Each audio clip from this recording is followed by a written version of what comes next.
Hello and welcome to the Ice Guys. This is the show that takes you into the world of the National Hockey League. Every game, every day, from a betting perspective. With pro sports handicappers, Ian Cameron, Alex B. Smith, and various guests from the world of hockey and sports betting. And now, here's your host, Ian Cameron. Welcome to the Ice Guys, Tuesday, January 7th. Ian Cameron and Alex B. Smith with you, ready to break down the Tuesday NHL card. A big slate, as it often is on a Tuesday, obviously. We've got ourselves 10 games in NHL action tonight. We'll get to those in just a moment. We've got our usual Tuesday and Thursday man, Matt Robinson, away this week. He is on work business. That's why he's down in the FLA this week, Florida, and bitching about being in the Eastern time zone. Hey, suck it up, man. I've gone through my whole life watching games at 1 a.m. Eastern time, the late games. So, hey, it is what it is. You got to just adjust. You'll be fine. Besides, you'll be back in Reno soon enough. But it's just Alex and I today and this week, ready to break down the slate again, a huge Tuesday card. Before that, we'll look back on Monday. Great Monday night overall, betting-wise. Over by Fecta sweep, Washington, Buffalo. Sabres with a nice 4-3 win. Give them credit. Tough spot coming back off a road trip. And they were able to get the job done and beat a very good Washington team. So it's a quality win right there for the Sabres last night, 4-3. Alex Tuck had a great game. Tage Thompson scored a power play goal. I thought they played a pretty even game with a very good Washington team. UPL was outstanding for stretches. There were times the Capitals did have some really good chances, but he was able to shut the door, and a nice 4-3 win in a shootout there for Buffalo. Tremendous game with Vancouver and Montreal. This probably was the game of the night. It actually was. It felt like a playoff type of game. Physical, way more physical between two teams in opposing conferences than you would have thought. Back and forth it went from an offensive standpoint, and it ends up with the Montreal Canadiens thanks to a Nick Suzuki power play goal in overtime, which even got a hey, what do you say out of John Forsland on the call with that overtime winner last night as Montreal gets the 5-4 overtime win against the Vancouver Canucks. I can't say enough how impressed I was with Montreal finding a way to win in that spot because it was a pretty bad spot for them. It lined up pretty nicely for Vancouver, a Vancouver team that had Quinn Hughes back. As was announced right before the game that he was returning for the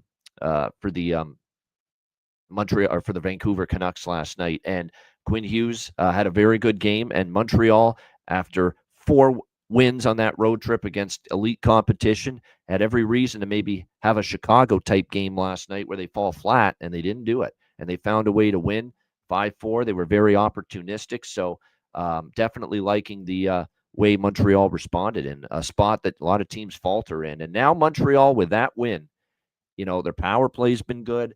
They've obviously played better defense. Goaltending of both guys, Montembeault and Dobish, since he's been called up, has been good. With that win last night, Montreal now ended the night in a wild card spot. Can you believe it? The Montreal Canadiens in a playoff spot after last night. The question is, there's a lot of season left. There's a couple teams that they're battling with that have games in hand on the Montreal Canadiens, but that shouldn't take away from the fact that them being in a playoff spot right now is very impressive.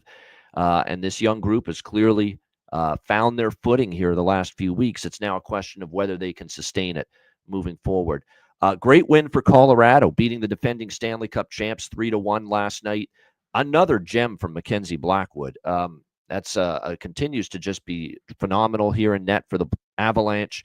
Clearly benefiting from playing with a better team in front of him, unlike New Jersey, unlike San Jose, and he is thriving. And his numbers are just absolutely spectacular since he's been with the Colorado Avalanche. Another victory last night, another 2-goal or less allowance with Mackenzie Blackwood in net. He is now at 6-0-1, 1.58 goals against average, 939 save percentage. Just spectacular numbers for Mackenzie Blackwood. And Colorado has played really, really strong hockey. I think it goes back to that Georgiev trade. It really does. That's when this run started to get going for the Colorado Avalanche, and they get a very good win last night against, obviously, a very good team, the defending champs, Florida, 3-1. But Florida not quite on their game. I mentioned that going into the game yesterday. And I also said, don't be surprised if this stays under. I did not love the overs in this game, and it was a lower scoring battle. Bobrovsky played well even in defeat, and obviously Blackwood's very strong again. Speaking of strong goaltending, Jacob Markstrom was spectacular last night, and he only faced 24 shots, but several of them were of high degree of difficulty, and he made just a couple of just dazzling, like save of the year candidate saves last night for the New Jersey Devils, helping them get a desperately needed win to snap their losing streak 3-2 against the Seattle Kraken last night. He made a couple of just spectacular stops in that game. New Jersey just did enough offensively. Mercer, Cotter, and Palat getting the goals for them. That's a tough loss for Seattle because, they had probably the better quality of chances in that game, but Jacob Markstrom ended up shutting the door. But for New Jersey, a road trip that had been a disaster for them, they lose all 3 games in California to at least get out of the road trip, ending it on a winning note with that victory against the Seattle Kraken last night. Certainly a big boost for a team that needed it. Alex, your thoughts on a Monday night that I think was profitable for both of us? Yeah, absolutely. I mean, first period overs continue to cash in, draw seasons in full swing, and we're seeing the classic draw season spots, right? Now we're starting to see these teams that know, we're starting to look at the scoreboards. We're starting to see if you watch every game, you watch every intermission, you're starting to see that famous board of who's in what position, where's everybody standing in the wild card race, starting to count how many games have been played and how many points they have. Whenever that chart starts to pop up everywhere, that's when you know it's officially draw season. That's when teams are paying attention to who they're playing against, getting points against division opponents, knowing who's in front of them and who's behind them in the wild card race. This is the time where we start taking advantage of teams, slowing things down late, making sure they get at least 1 point in the standings. And we've been seeing that the last couple of nights. And it's interesting. Somebody asked, I think it was Ice X who mentioned if there was any night where every game went to overtime. There hasn't. The record has been eight games in a night that have gone to OT. So I don't know. That would be cool to see if we could have a night where everything cashes in an OT. But to have a couple of them, and like I said, Montreal, the way that they've played, like I said, to be in a playoff spot right now, like I said, who really saw that coming? Even with the line A move, even with all the improvements and how well this team has played with Martin St. Louis as the coach, still didn't seem like this could be a playoff team. But when you look at the bottom of the wild card race, and when you see the Rangers sitting there, a team that we thought for sure, well, were they going to be number 1 or number 2 in the Metro, and now they're way at the bottom of the wild card race. It throws things into a frenzy. So it's going to be a lot of fun now in the East because you don't know what the hell's going to happen. And of course, as we get closer to the trade deadline and things get, players get moved around, things will really start to shape and shift up. So this is when things really get fun. And like I said, it's nice to be able to cash in with some of these first period overs. And we talked about it too. We've been seeing a lot of these first period overs also cashing in both teams to score. All 3 of those periods ended 1-1. So now we start talking about that 60-minute correct score look. Add a little 1-1 draw along with that, first period over, first period both teams to score. It's something I'm going to be doing with a couple of games tonight and moving along during the week. Yeah, definitely. I think definitely something you got to consider because last night was a perfect example of it. And more so lately, the first period overs that have been cashing have been 1-1 periods, or at least both teams getting on the scoreboard. So it is definitely something to keep in mind as far as moving forward with those games. Let's turn our attention to tonight. We got a huge slate. 10 games will begin at Madison Square Garden, the world's most famous arena. Dallas Stars and the New York Rangers. Got the Dallas Stars minus 170 road favorites. The total sitting at 6.5 here. Seen a big move in this total. It opened 6 all the way up to 6.5, and not just 6.5, but juice to the over. So a lot of people liking goals in this game between the Stars and the Rangers. Certainly from a Rangers standpoint, 4 of their last 5 games have gone over the total with some kind of combination of them giving up goals or them scoring a bunch of goals. But really the only game they scored a bunch of goals was against Chicago on Sunday. Outside of that, they've been giving up goals, and that's what's been causing these Rangers games to go over the total. 7-4 loss to Washington, 5-3 loss to Florida, 6-2 loss in Tampa Bay. It's still, they've won a couple of games here, 2 of their last 3 games. But but can you really say any of them were of quality? Chicago, Boston. Now, the one win that was quality for the New York Rangers in their last 10 games was against this Dallas team in Dallas. They beat the Stars 3-1, and I remember that game because I don't think the Stars played particularly well in that game. I think the Dallas Stars kind of know now as they take on the Rangers tonight that the last time they played this team, it really was not going all that well for them in that game. And I think a little chance for redemption here for Dallas. I don't trust the Rangers to beat good teams yet. I know they had the win against Chicago. Obviously, that was a good win for them because they took control of that game, won it handily, won it decisively. But they're not a team I trust to still step up and win the big games at this point in time against better teams. So I jumped on Dallas early. I'm already on Dallas at a better price than this because when I took it, it was minus 145. It's gone all the way up to minus 160 now in some spots. I'd go -1, or I'd take my shot in regulation at this point with Dallas. I certainly wouldn't lay minus 170. I'm in on it at minus 145. I would say if you still want Dallas now, look at the -1 line or look at the regulation line. You got a Dallas team that lost to this Rangers team. They know the plight of the Rangers. Not going to want to lose to this team, twice in the span of a couple of weeks. And the Dallas Stars, believe it or not, I've been more comfortable taking them on the road lately than at home because they're always laying bigger numbers at home, and on the road they played a little bit better. So I like Dallas in this spot, but I would say if you didn't get the better price than what's out there right now, take them either -1 or regulation. Alex, what do you think here? Stars, Rangers. Yeah, this is supposed to be a Stanley Cup final preview, but I don't think that's going to happen based on how the Rangers have been playing. So I'm right there with you. And sometimes I see in the chat that everybody's on Dallas. Yeah, well, sometimes that's just going to happen, especially in the second half of the season. Everybody likes a side and likes. Yeah, but everybody's been the world's been against the Rangers for a while now, and they've been cashing. Right. So yeah. So I'm here on Dallas in regulation. I got minus $1.10 at Bet Online. They said I had just people who got better lines and rate, for the full money line earlier. But with this move, the only way you can go, like you said, is regulation -1 or something of that nature. Team total over would be fine as well. Yeah. But I just got regulation minus $1.10. That's it.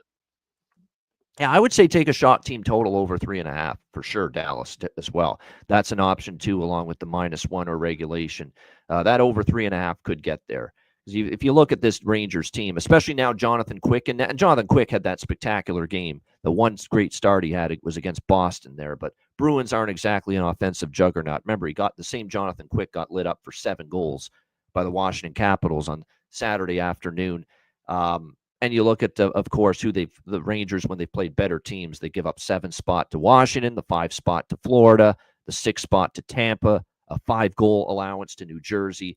When they played the better teams, they've given up a lot of goals. So the Dallas team total might be worth a look and might be the best value right now if you like Dallas at the current numbers, is that Dallas team total over 3.5 here in this one. All right, Columbus and Pittsburgh. We got the Penguins -150, home favorites, 6.5 the total. Here in this game, the Pittsburgh Penguins, they're right in the mix too for a wild card. In fact, it was Pittsburgh that Montreal tied for that second wild card spot with their victory last night. So Pittsburgh trying to hang in the wild card mix, but kind of trending in the wrong direction of late. They've lost 4 of their last 5 games, including back-to-back 3 straight losses in Detroit against the resurgent Detroit Red Wings, who have certainly played a lot better under Todd McClellan, and then back-to-back losses past regulation against Florida and Carolina for Pittsburgh. So 3 straight losses, 4 of their last 5. They'll be looking to bounce back here against Columbus. Columbus off a 6-4 home win against the St. Louis Blues. It's definitely a Pittsburgh spot off 3 straight losses, looking to bounce back and win. Pittsburgh spot, but, -150, I'm never loving taking Pittsburgh at this price, but I don't trust Columbus. Columbus on the road is a different animal. We know that. 4-15, the Columbus Blue Jackets on the road this year. Still just the 4 road wins on the season for the Columbus Blue Jackets, and that just haven't shown me any sort of body of work that makes me really wanting to back them here, even though they're getting a decent price. Just haven't been quality enough on the road, the Blue Jackets. And you got a Pittsburgh team that's coming home off 3 road losses. It feels like Pittsburgh bounce back time. I don't love the value, though, -150. So it's a lean to Pittsburgh, but there's not much value that I'm interested in here. This is another one where the overs potentially a lean for me, but I don't love it as much as some of the other stuff on the board. Alex, what do you think here? Jackets, Penguins. Going with the draw here. This is one of those spots, like I said, divisional matchup. You got, rivalry game. Like I said, teams have been kind of playing tight, where Pittsburgh can't trust them in this spot and this price, but you can't trust Columbus to sit on the road either. I feel like this could be a back and forth kind of a battle. Plus 333 at BetMGM is the best price I'm seeing, so I'll be going with the draw. Yeah, I'm going to go with that over. I'm going to add it. I see 7-3 to the over the last 10 meetings. It has been an over series history. Jackets versus the Jackets and Penguins has been a pretty strong over series history. 7 of the last 10. And there you go from Jonathan. Pittsburgh's won 15 straight against Columbus at home. So this has been a house of horrors for them. No question about that. And so you put that stat out there that they've lost 15 straight in Pittsburgh, and the fact they're 4-15 on the road. Yeah, there's reasons why I'm not touching this Columbus plus 130 price in this game.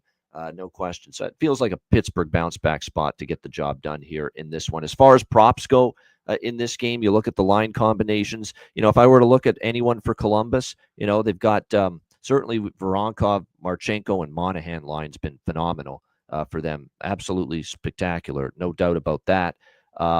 We talk about, I would say Matthew Olivier. It's crazy how this guy's got 10 goals on the season for the Jackets. He scored against St. Louis. I mean, he's one of those players that has found some offense for them. Absolutely. So, like I said, definitely maybe look at Olivier on the Columbus side. For Pittsburgh, Drew O'Connor, of course, I used him as a bargain bet. He didn't score. And then he comes back, and I believe he got on the board against Carolina. No, he got an assist in that game, so he didn't. He got an assist. I thought that they might have given him that goal, but they didn't. Bunting's starting to heat up. He is someone that can be a little bit of a streaky player, and he now has 5 goals in the last 6 games for the Pittsburgh Penguins. So there's someone that's starting to really get going. So Bunting might be worth a look tonight for Pittsburgh in this game. Cody Glass replace is up on the second line right now too for the Pittsburgh Penguins. So probably a little bit of value based on his bump up the lineup just a bit. All right, Edmonton, Boston. We've got the Oilers minus 150 road favorites here. 6 the total, shaded to the under here in this game. I did hear a snippet of the eye test yesterday with our good friend Jimmy Murphy and, of course, Pierre Maguire. Great show. Try to tune in as often as I can. And they talked about Boston, and obviously Jimmy has covered them for 2 decades now. And they said it. This is not a Jim Montgomery problem with the Bruins. This is not a Joe Sacco problem with the Bruins. It's a roster problem.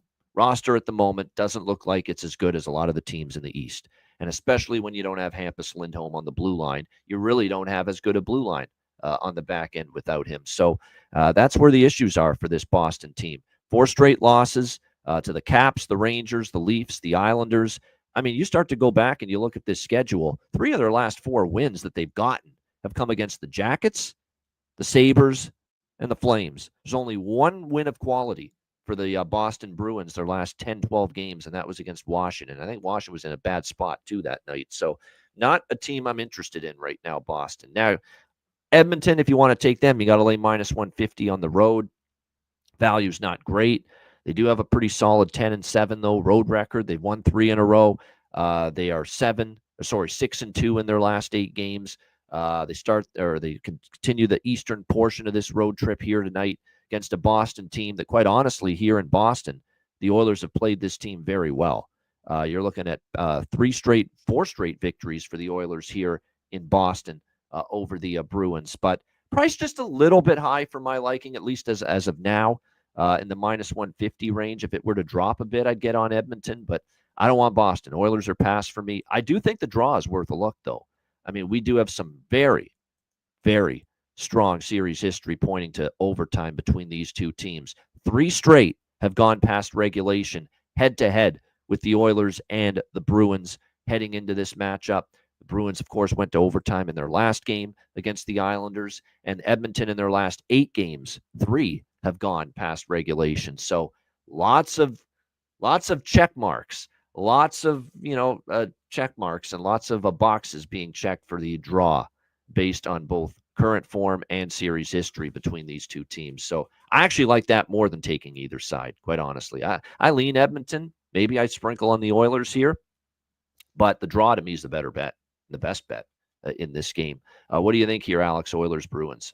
Yeah, you mentioned it. Series history. You've got recent history with Boston, and you're looking at a price of plus 330 at Bet Online, plus 333 at BetMGM. You got to go with the draw here. These are two teams, different conferences, not really in each other's way.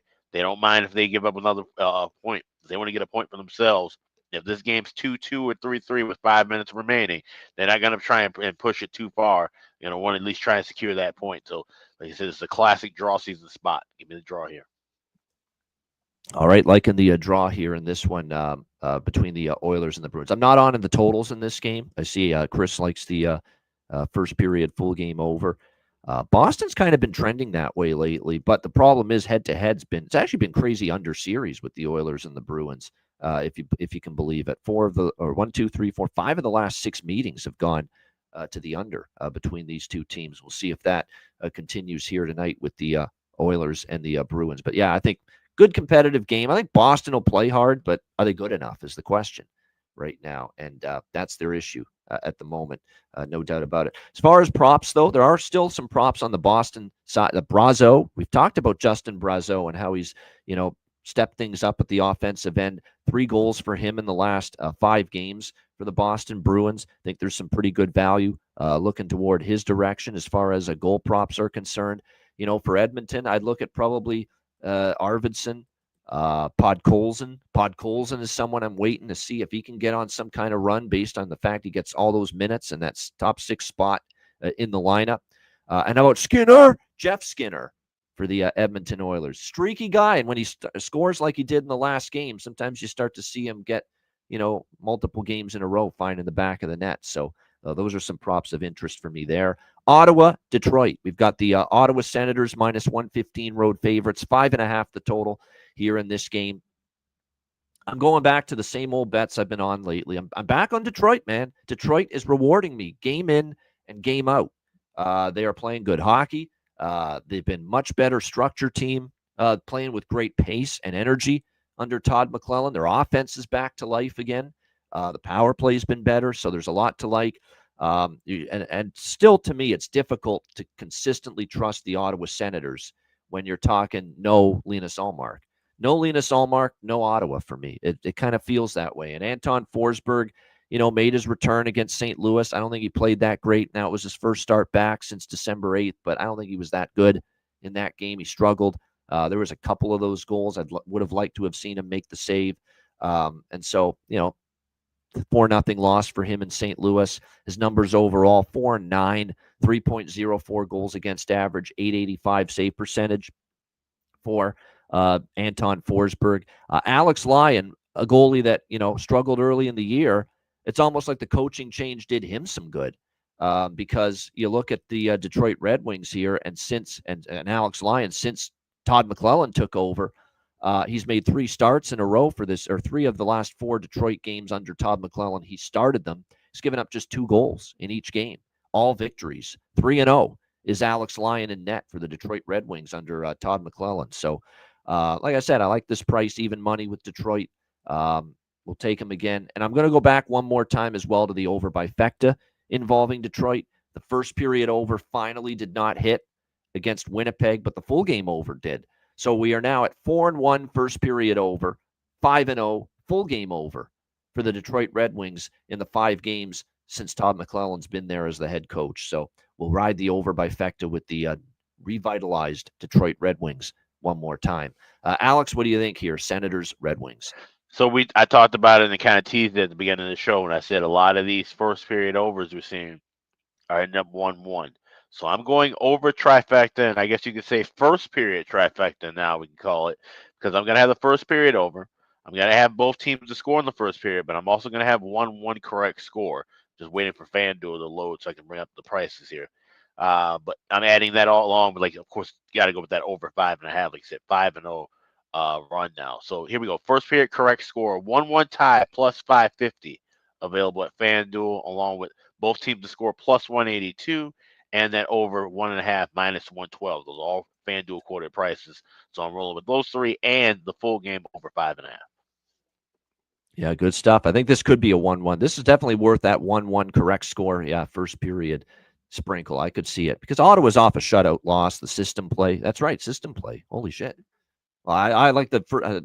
I totally blanked on that. You're right. Ottawa was shut out by St. Louis, so this is system play as well. And I was already liking the Detroit the over bifecta or over trifecta in this case.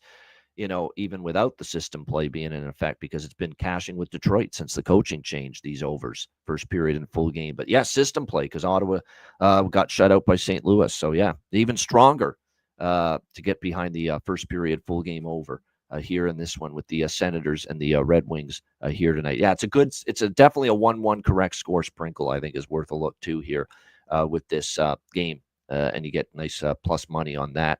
As far as goal props here with the Senators and the Rangers, for Detroit, obviously Lucas Raymond, Dylan Larkin have been very good lately, but Kane, DeBrincat, Berggren, guys like that are really starting to chip in for Detroit.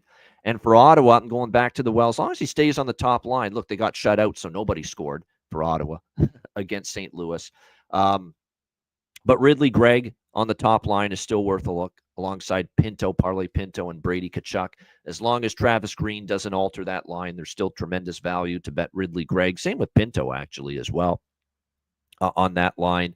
We'll see how it goes. There's an interesting angle, too. Josh Norris is a Michigan kid, and I got to believe there's going to be some family and friends, by him here or supporting him here at the Pizza Box in Detroit. To see him play tonight. So this could be a good night to see Josh Norris, maybe multi-point, Josh Norris goal prop, anything like that. So like I said, Josh Norris, I think, playing with family, I would think family and friends in attendance because he grew up just, 20, 30 miles away from Detroit. So good chance that Josh Norris for Ottawa is going to have some family in attendance. He'll be wanting to show out here tonight. All right, Carolina, Tampa Bay. We've got the Hurricanes minus 115. Road favorites, 6 the total here in this game. Bounce back for Carolina on Sunday, beating the Pittsburgh Penguins after getting shut out the day before against Minnesota. See if they can carry that over here to this one against the Tampa Bay Lightning. A Tampa Bay team who had a road trip to forget through California, losing all 3 games, just like New Jersey did, to San Jose, LA, and Anaheim. Now trying to bounce back here at home versus the Carolina Hurricanes, but 4 straight losses in a row for Tampa coming off the road trip. It is a bounce back spot. And Carolina, don't look now, but win-loss has become a thing for them. They have not won 2 in a row in quite some time, believe it or not, the Carolina Hurricanes. You got to go all the way back to the 15th and the 17th of December when they beat the Jackets and the Islanders to find the last time the Carolina Hurricanes won 2 in a row. Since then, they lost 3-1 to Washington. And then they beat the Rangers next game 3-1. They beat, then they lose a couple. They beat New Jersey 5-2. They lose the next game at Columbus 4-3 in a shootout. They beat Florida 3-1, and then they get shut out by Minnesota. So it's been tough, winning 2 in a row for this Carolina team. I think from a spot perspective, even coming off the road, Tampa's back home where they usually play better. A little desperation, sense of urgency should take hold to get out of this losing streak. It looks like Jake Gensel's good to go. There was some talk about whether he would play, but he is in the lineup here for the Tampa Bay Lightning tonight in this game. Moser's the only injury of note here for Tampa Bay going into this game. Kochetkov and Vasilevsky are your goaltenders here in this game. I think I'm going to take Tampa. I think I'm talking myself into Tampa Bay a little bit at plus 100. I mean, I just don't like what I'm seeing from Carolina and the fact they've not been able to post 2 wins in a row on the board in quite some time. And I got to be honest with, and Irish King just said it in the chat. We love our guy, Pyotr Kochetkov. I don't love his form at the moment. I think he's capable of better than what we have seen from him in recent games. So at plus 100, I'm going to get involved with Tampa Bay a little bit here. In this one. Now, Alex, what do you think here? Hurricanes, Lightning. Yeah, this is another one where I like the draw. I got at plus 325 at Bet Online. That's the best price available. A lot of books have this at plus 300 or lower, so obviously shop around. You never want to go below 300, plus 300 with a draw. But yeah, I think this could be kind of close. Like I said, Carolina's a team we can't really trust right now, but I feel like, these are 2 teams that have a history going back and forth. And it wouldn't shock me if this one kind of maybe gets out of hand. So I lean toward the over as well. But I like to draw here a little bit more, plus 325. Yeah, it's weird with the total. I mean, 5.5. It feels like I should be looking at the over, or wanting to be on the over, but Carolina's been start and stop offensively. Tampa Bay's not scoring right now, 2 goals or less in 4 straight games, but it kind of feels like come back home and open up the floodgates. So I could see it. Haven't bet the total. Don't know if I will, but it wouldn't shock me to see Tampa Bay kind of get their offense kind of back on track. There's no excuses really. I mean, they've got Gensel, Kucherov, they're all in the lineup, and those are the guys they need in there. Because remember, that's the one thing about Tampa Bay. They don't have the offensive punch from the third and the fourth line they used to. There is no doubt about that. So there's a lot more on the shoulders, and there's a lot more responsibility for the offensive side of things on Kucherov, on Point, on Gensel, on Nick Paul, on Brandon Hagel, Anthony Cirelli. Those are the guys that have got to contribute routinely here for the Tampa Bay Lightning. So, like I said, Tampa Bay, though, at this price plus 100, given the inconsistencies of Carolina, I don't mind taking them. I would still look at Roslovic for Carolina as far as a goal prop on their side. And it's pretty amazing. And Cuban Wayne Gretzky said, we got to start studying the downfall of Marty Necas. And, well, he's been a little bit better lately. He's got 3 points in the last 4 games, but still from a goal scoring standpoint, it's been pretty dry for him. Just 1 goal since December 5th for a guy that got off to just this red hot start to begin the season. So clearly he has hit a bit of a wall, a bit of a speed bump here in his season so far. All right, we move along here as we continue along on this Tuesday card. Next up, we've got Toronto and Philadelphia. This is the second of a home and home with the Leafs and Flyers. They played in Toronto Sunday night, and now they're playing in Philadelphia, the rematch here tonight.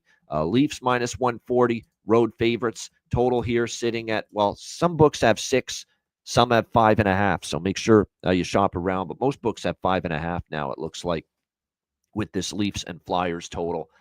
There's a couple of things that make me think this is an over spot. Toronto on the road, we've talked about this. How many games for Toronto on the road have seen at least 6 goals? I know when I tracked it a couple weeks ago, it was at 11 of 15 Toronto road games had gone 6 goals or more this season. And it continues to kind of trend that way. They kind of tighten it up, believe it or not, at home. It's kind of like the reverse of the way a lot of teams work, where they want to put on a show, be more fancy, be more aggressive offensively at home, and then kind of play tighter on the road. It's been kind of the other way for Toronto much of the season because, other than the 2-1 Islander game last week, they played 5-2, 6-3, 5-3 type of hockey on the road, Toronto quite a bit. We'll see how they fare here. I thought Philadelphia played very well, even in a 3-2 loss to the Leafs the other night. I thought they played pretty even with Toronto, and it was a pretty good night from Hildeby in net. He made some really good saves when that game was on the line. Obviously now, Joseph Woll will get the start here for Toronto. Not a surprise at all. They will go back to Ivan Fedotov, Philadelphia, as obviously John Tortorella liked what he saw from him, and actually it was one of Ivan Fedotov's better starts, and that's not saying a whole lot. There you go. Jonathan's got everything for me. I mean, I'm 13 of 17 on the road for Toronto, 6+. There you go. So that means you'd be 13-4 to over 5.5 with Toronto road games this year. So I like over 5.5. That's really what I like more than anything here. I don't want to bet against the Leafs. I don't. I mean, it's definitely Philly revenge. Philly, a nice little home underdog price here, plus 120, but I don't trust Fedotov. Fedotov's not the better goalie than Joseph Woll. Joseph Woll's been terrific during this run. Fedotov is still too erratic, too inconsistent for me. Yes, he was better in the loss to Toronto on Sunday, but this is still a guy with the numbers that he has. I don't flat out trust night to night, start to start in net for the Flyers. He's still got a 3.43 goals against average, 877 save percentage. Those are way below average numbers for an NHL goaltender. So that's why I respect Philly and the revenge situation at home. That's why I'm not betting Toronto, but I don't like this goaltender enough to take Philly against this Toronto team. And yeah, Jake McCabe's out. How many times have they found ways to overcome defense? They have tons of. That's the one place Toronto's got an absolute ton of depth now is the blue line. Because Jake McCabe's out after the concussion he took with the fight with Hathaway against Philadelphia. He hit his head on the ice, and you could tell he was seeing stars, dazed and confused, woozy. coming out of that fight. So he's going to miss, I believe, the next 3 games at least. So he's out, but they've got a lot of depth now. Joni Hakanpää hasn't even played barely at all for Toronto this year. They got him in the wings. Connor Timmins draws back into the lineup. He's played a ton of games. Marshall Rafai gets called up from the Marlies. He's a solid defenseman whenever he's gotten the chance. I mean, they've got great depth on the blue line. They can survive it now more than ever before. So, like I said, it's a good Philly spot, but I don't trust him enough to bet him. I like over 5.5, though. Again, 13-4 to the over 5.5 this year with the 17 Toronto road games, if you've been betting the total of 5.5 in those games. Alex, what do you think here? Leafs Flyers. I honestly didn't even know that stat before I bet over 5.5 this morning. I just thought that was a Fedorov possibility for Philly, 5.5. And the series history of Leafs Flyers, which I know it stayed under the other night, but prior to that, it had been 6 straight overs head-to-head, Toronto and Philly. And even with that, the pace was mostly, an over pace. Yep. And so I'm not scared off from that where you see rapid revenge. And oftentimes when you see rapid revenge in the same week or a week apart or 2 weeks apart, you'll see that second game have more of an even elevated pace and go over. So 5.5 here and a cheap number. That's my only play here. This is exactly the way I felt about Leafs Islanders, where the Leafs beat the Islanders at home. People love the revenge. Not people, but some people did. I didn't, but some people did. They like the revenge angle with the Islanders back home against the Leafs, and the Leafs beat them again. That's the way I feel here. I think it's very possible the Leafs beat them again, simply because, look, they're playing great hockey as a team. Matthews is going to get even stronger with every game that he gets under his belt since returning, and I just don't have enough confidence in Ivan Fedotov or really any of the Flyers goaltenders right now to trust them here. So I get the revenge spot, but it's not for me. All right, as far as props go for this game, there are some props I like, though, for this one. Scott Lawton, Morgan Frost. Scott Lawton is a guy that has been starting to chip in a little bit lately for the Philadelphia Flyers. Matthew Nyes is just on fire. Now, he's nowhere close to bargain bin price anymore, and why would he be with 4 goals in the last 2 games? But like I said, he's been absolutely spectacular for the Leafs the last 2 games. I still think Bobby McMahon, great value there with the way he's played for the Toronto Maple Leafs. Pacioretty was throwing his weight around. It looks like Pacioretty, Domi, and Lorentz might be a new look line. It's been McMahon, Domi, and Robertson for a long time. It looks like Robertson's out tonight, by the way, Nick Robertson. So he's a healthy scratch. So there's a little shake up there in the line combinations. Ryan Reeves is in. That's the guy that's in tonight, and I know why he's in. Something's going to go down with him and Garnett Hathaway tonight. And look, I don't think it was Garnett Hathaway's fault. But when Garnett Hathaway gets involved in a dust-up there with Jake McCabe, and Jake McCabe suffers a concussion and hits his head on the ice because of it, a response is in order, even if it was a complete accident. How many times have we seen this in the NHL? And I think that's what Reeves is going to be in there for tonight. Let's get things done with Hathaway. Pay his comeuppance, take his medicine. And I don't say it's right because it was a complete accident, freak accident. He hit his head on the ice, Jake McCabe, in that dust-up with Hathaway. But Hathaway was involved. You got to take your medicine. That's why Reeves is in there tonight. There's going to be a scrap. Reeves and Hathaway, it's going to happen. There's a difference between murder and manslaughter. Whether you mean to do it or didn't mean to do it, it still happens. So you got to answer the bell. That's the way you look at it. Yeah, that is. And that's a defenseman. They love that guy with the Leafs, too, McCabe, with the way he's played as a warrior. He's played with cuts and bruises and teeth missing all year, and he blocks every shot. He's physical. He sticks up for his teammates. I mean, when they see that guy go down to injury, someone's responding. So that's what Reeves is going to do. He's going to say, let's go with Garnett Hathaway tonight. That'll be a good fight because Hathaway is one tough son of a gun. Obviously, Reeves is like the king of the heavyweight division, but I'm telling you what, Hathaway will not back down from him. That'll be a good one tonight if it indeed happens, as I think it will, between the Leafs and Flyers tonight. So there you go, fight night in Philly, at least for those two guys. I would be shocked if there's not a Reeves versus Hathaway fight in that game. All right, next up, we've got St. Louis and Minnesota. We've got the Minnesota Wild minus 130 in this one. The total sitting at 5.5 pretty much across the board in this game. Minnesota, man, like I say, very impressive, the Minnesota Wild. To think of some of the teams they've been beating with no Kaprizov, Still have Jared Spurgeon out from the slew foot he took from Zachary LaRue of Nashville. Middleton's out on the blue line. I mean, and they find ways to keep winning hockey games, the Minnesota Wild. It's been a very impressive run for them. Now we'll see if they can keep it going. I mean, they beat Nashville, Washington, Carolina, 4-0 shutout win over the Hurricanes in that last game. We'll see if they can keep it rolling here. St. Louis, meanwhile, will not be easy. We know the Blues have played good hockey under Jim Montgomery, 4-2 in their last 6 games, but they are off a 6-4 loss on Saturday night to the Columbus Blue Jackets. It was kind of a tough spot. They played against Ottawa the night before, and they got off to a really bad start. But this Blues team, they were down, 5-1 at one point. They got it to within 1. And then Columbus just barely hung on with the empty net goal to survive just a torrid comeback attempt by the Blues to hang on for that 6-4 win against St. Louis. I like how this kind of sets up here for St. Louis, and certainly the betting markets think St. Louis is live in this spot. This opened as high as Minnesota minus 160, and certainly at that price, I think getting the Blues at plus 140 was a very good price, a very good bet. I did not get that price, but I did bet St. Louis. I like this spot. They're off a loss to Columbus. They've been very good on the road under Montgomery. I know Minnesota's been great, without Kaprizov, but I think this is the spot to cool off a little bit if you're the Minnesota Wild. This is where the Blues cool you off, at least for one night. You can't keep winning indefinitely every single game without an MVP caliber player in your lineup like Kirill Kaprizov. They're going to miss him at some point. I think tonight could be that night. I agree with the money move on St. Louis. I'm on them. Alex, what do you think here? Blues, Wild.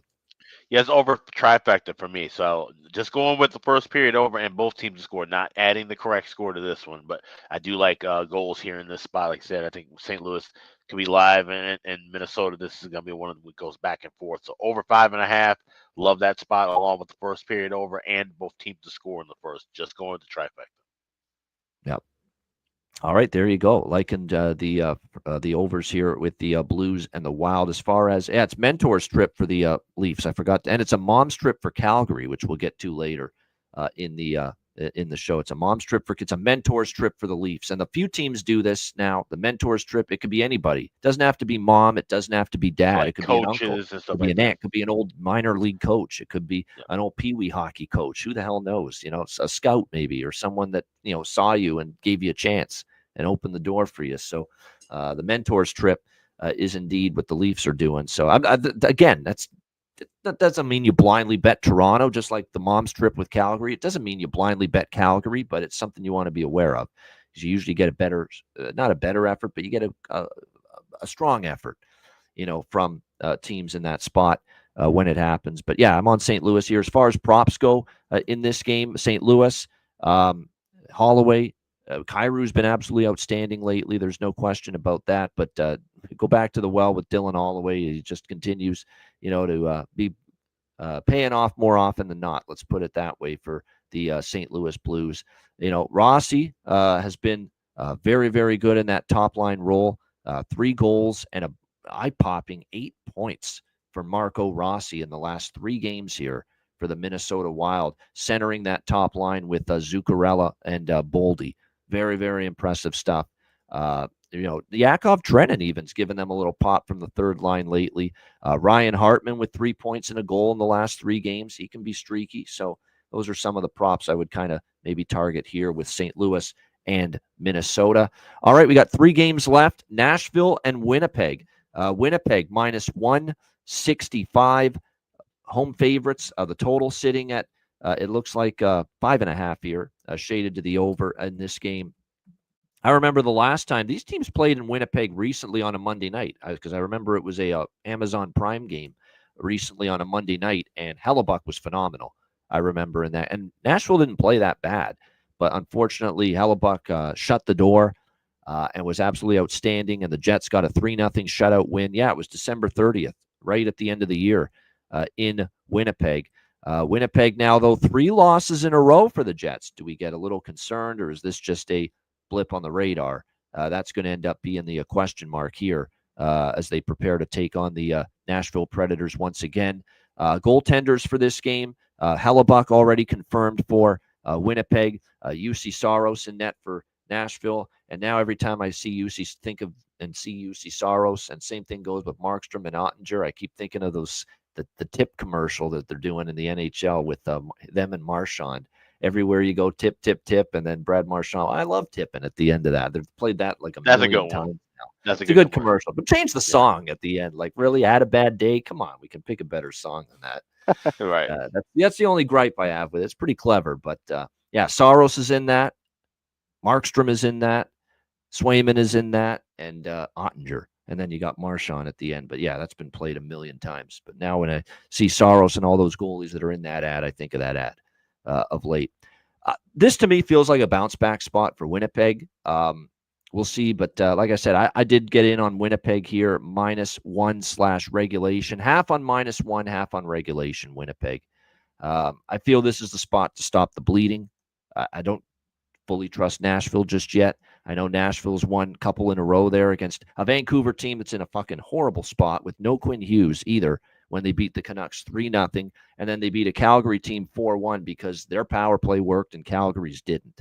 You know, this to me is a step up for a Nashville team that's got to show me they're ready to beat a better team. Winnipeg shut them out the last time they played them. So, yeah, this is for me a Winnipeg -1/in regulation split for me on the Jets here in this one. And I could only lean under the total. You know, I'm not an under man, but this is not something I'm running to bet over. I think Winnipeg now, after giving up the 4 spot to Detroit, is going to look to really tighten the ship here defensively because they've given up 13 goals in the last 3 games combined. I think that's going to make Winnipeg kind of really want to shut things down. And Nashville, any team that plays good defense against them is a team that they're going to struggle to score against consistently. So I understand the love for the under. I'm on Winnipeg here, -1 regulation split. Alex, what do you think here? Preds, Jets. This is the one game that I completely passed on. It was a big card. I got a lot of other spots that I like, so nothing here. All right, nothing wrong with that. All right, next up as we continue along, 2 games left on this Tuesday NHL slate. We've got Calgary and Anaheim. Calgary, -140 road favorites. The total here, 6.5 shaded to the under. I get it, right? The mom strip, I didn't love that when I did my handicapping of this game. I was lined up to take Anaheim, quite honestly, and I still lean Anaheim +120. But God, that mom strip, man, you know you're going to get good effort from the Flames because of that. But I feel like I still want to and probably will take some kind of play here on Anaheim +1. I like the way the Ducks are playing right now, and I don't trust Calgary on the road. We've talked about this all year with the Calgary Flames. A lot of their damage and their best performances have been at the Saddle Dome. They are a 5-12 road team this year. That is not something I like. I get it. The moms are there. It brings a good effort. It bothers me a little bit that I might be fading the mom trip here tonight, but I like what I'm seeing here from Anaheim of late. At home against a Calgary team that's beatable. John Gibson is in net for Anaheim, confirmed, but I believe as of now, we might be seeing Vladar for Calgary, although that's not confirmed yet. We'll have to wait and see on that. Troy Terry looks like he might not play tonight. Personal issues, and it's because his wife, Danny, has gone into labor. So because Danny Terry has gone into labor, potential birth of their child, may not see Troy Terry tonight for the Anaheim Ducks.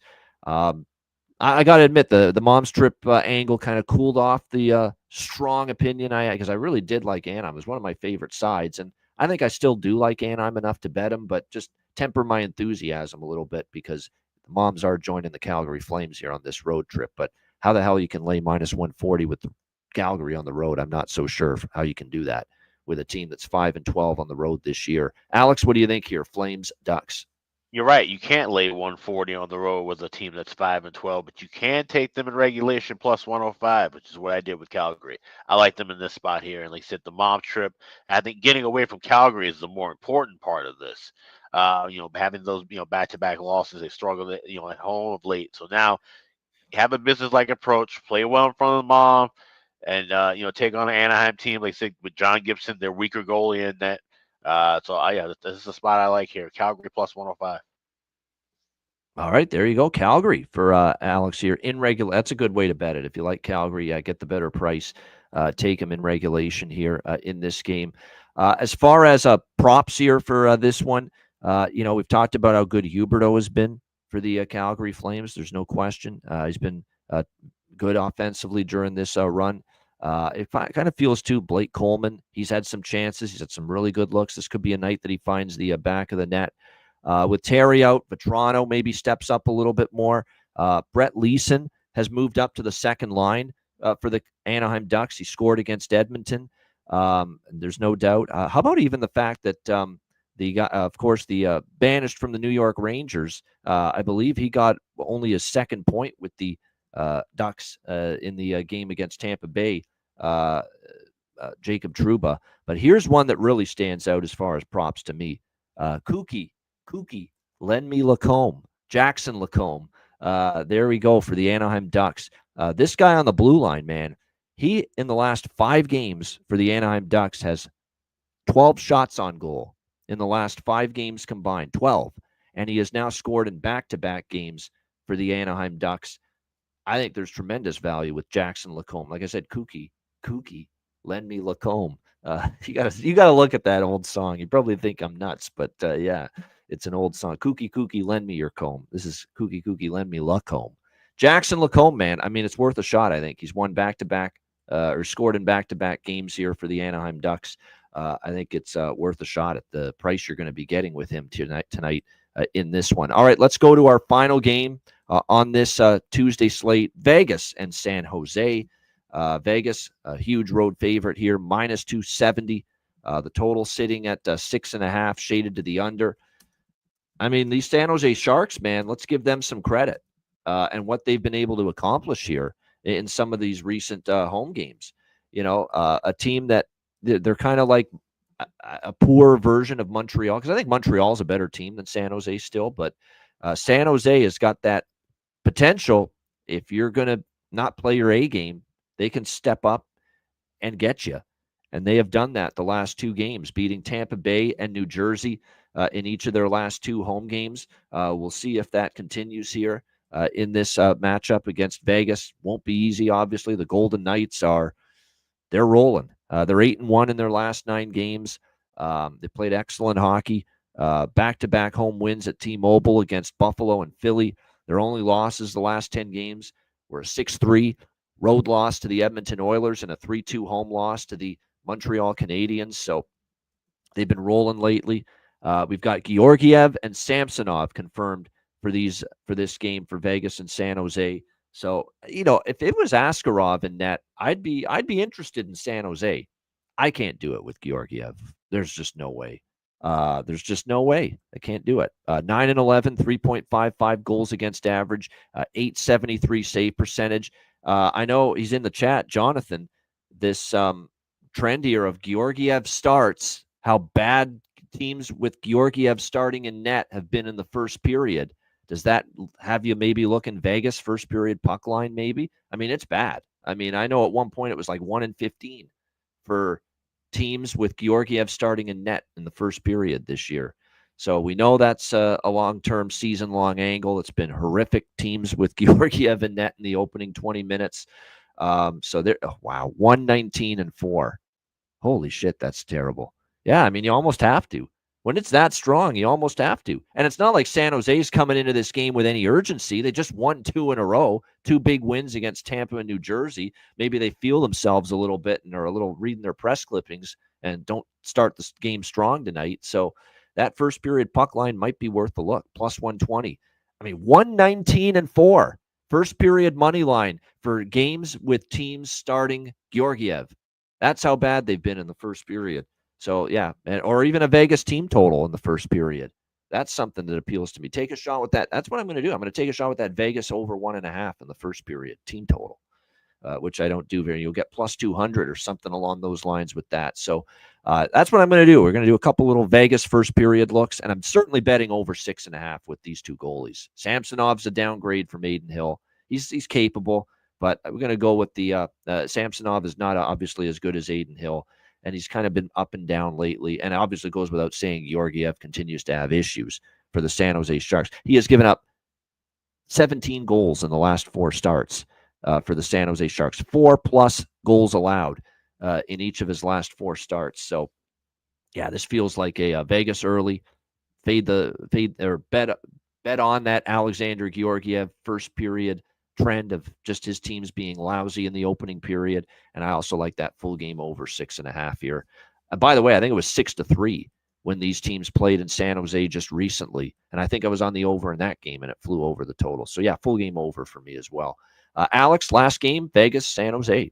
Yeah, I'm a tail with that Vegas first period puck line, except for Georgiev and the rough first period starts he had. But I'm going to go over by fact the end game. So I'm trying to grab a 6. So if I land 120, 125, but I want to get 6 rather than 6.5, and I want to go minus 120 or better with that over 1.5 in the first period. So over by fact the end game, and then pregame betting the Vegas the puck line. I got plus 122 available at Caesars with that first period puck line. And the funny thing is that one first period victory in one first period victory in 24 games for teams with Alexander Georgiev starting in net. That's now spanning 2 different teams, Colorado and San Jose. So he's been dragging both teams down to bad starts in the opening 20 minutes. Colorado, and it's continuing here in San Jose. So that's just that's one of the damnedest stats you'll ever see, quite honestly, that with Alexander Georgiev in net, his teams are that 119-4 in the first period this year. I mean, that's just it's one of the damnedest things you'll see. I'll just leave it at that. As far as goal props going into this game here, Vegas and San Jose, some good value here. Tanner Pearson looks like he might be with Eichel and Stone on the top line for the Vegas Golden Knights going into this game tonight, which means definitely going to get a bump in his value as far as scoring a goal and finding the back of the net here in this game for the Vegas Golden Knights. So keep an eye on that. Good numbers there involving from Jonathan about Celebrini, shots on goal after being held down as far as shots on goal before that. So there's something to keep in mind. But yeah, there's good value right there with Tanner Pearson here for the Vegas Golden Knights. Like I said, if he's going to play alongside Jack Eichel and Mark Stone on that top line, definitely is someone that's probably going to be worth a look here in this game. Dorofeyev, who is a streaky scorer. He's with Carlson on that second line. He's got 2 goals in the last 5 games for Vegas. Barbashev and Waugh look like they're still out for the Vegas Golden Knights. So again, that's another reason why we've seen Bruce Cassidy shifting his lineup around.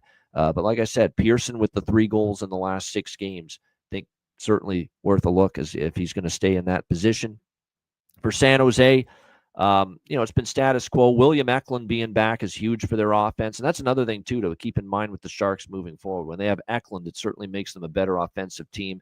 Him, Granlund, and Zetterlund. It's the Lund line right there. Eklund, Granlund, and Zetterlund, the Swedish trio for San Jose heading the top line.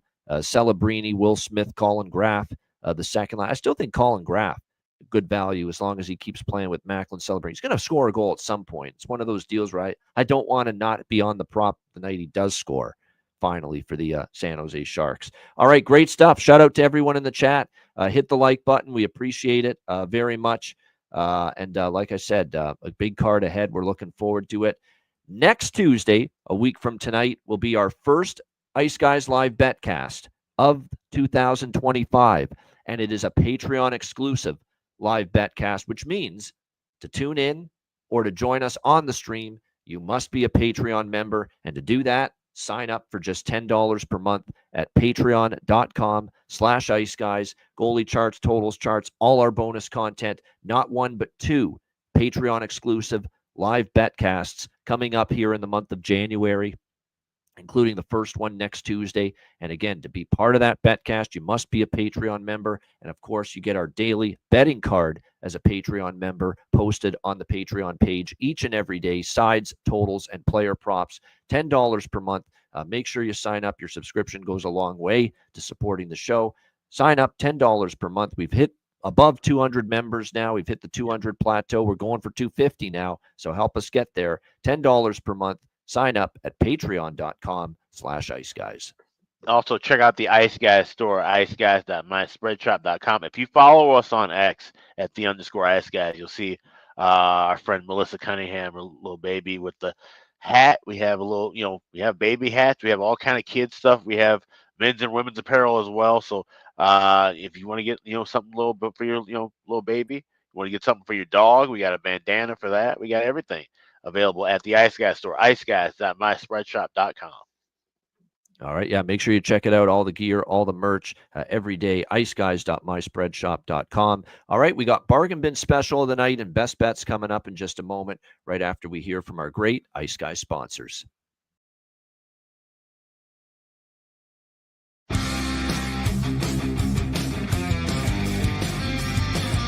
Support for the Ice Guys podcast is provided by Boston Hemp Incorporated, Manscaped, Power Play Sportsbook, Raise Your Game, Tailgaters Social, and a big thank you to all that subscribe to the Ice Guys Patreon page.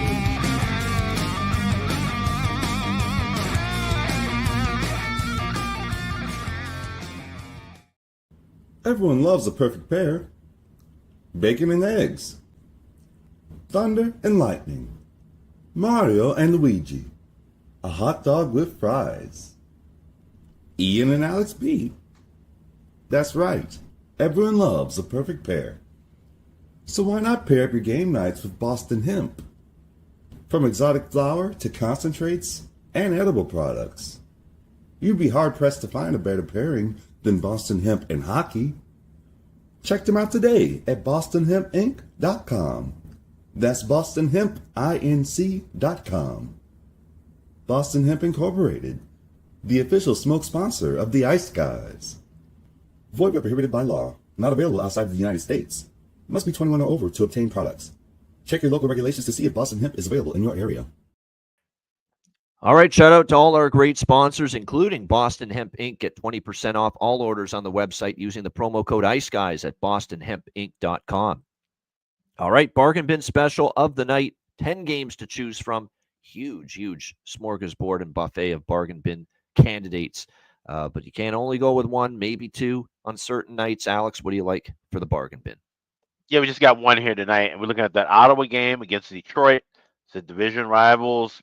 Both right for playoff spots, and we do think there are going to be a lot of goals in this game. I'm looking at Sir Patrick Kane to get 2 points. You can get this at plus 520 at FanDuel.